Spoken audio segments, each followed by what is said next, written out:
Depuis l'apparition du virus, nombreuses sont les alternatives pour se faire dépister au coronavirus.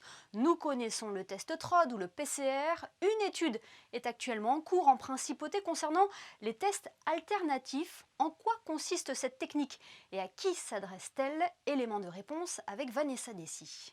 Il s'agit de la référence absolue en matière de recherche de génome du virus. Le PCR nasopharyngé est aujourd'hui doté de la plus grande fiabilité. Il existe pourtant beaucoup d'autres tests sur le marché, mais ces derniers n'ont pas forcément la même sensibilité. Il est sûr qu'il peut y avoir aussi d'autres alternatives qui sont en cours d'évaluation, comme des prélèvements de cellules au niveau des gencives, au niveau de la gouttière gingivale. Et là, il faut absolument valider la qualité des prélèvements et ne pas perdre en sensibilité. Et il y a aussi maintenant la possibilité d'envisager des tests salivaires. Ça veut dire qu'il faut cracher et il n'y a plus aucun prélèvement, il n'y a plus aucun prélèvement actif. C'est quelque chose qui est passif.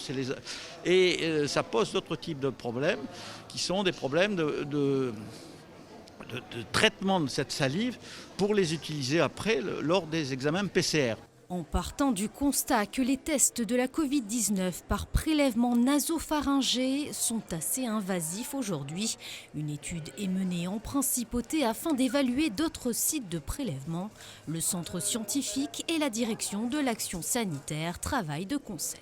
Le nom de l'étude s'appelle Cordage et cela permet de comparer différentes techniques buccales à la méthode de référence qui est donc la PCR nasopharyngée. C'est une étude qui a commencé il y a quelques jours de cela et pour l'instant nous incluons tout participant majeur qui se présente avec des symptômes ou alors qui a été en contact avec un cas confirmé. C'est une étude qui est une première mondiale puisque nous avons une taille d'échantillon de 1500 participants, ce qui permettra d'avoir des conclusions extrêmement robustes, contrairement à ce qui a été publié jusqu'alors où les tailles d'échantillons se situent davantage sur une centaine de participants. Et sachez que les premiers résultats de cette étude seront publiés dans environ 2 mois.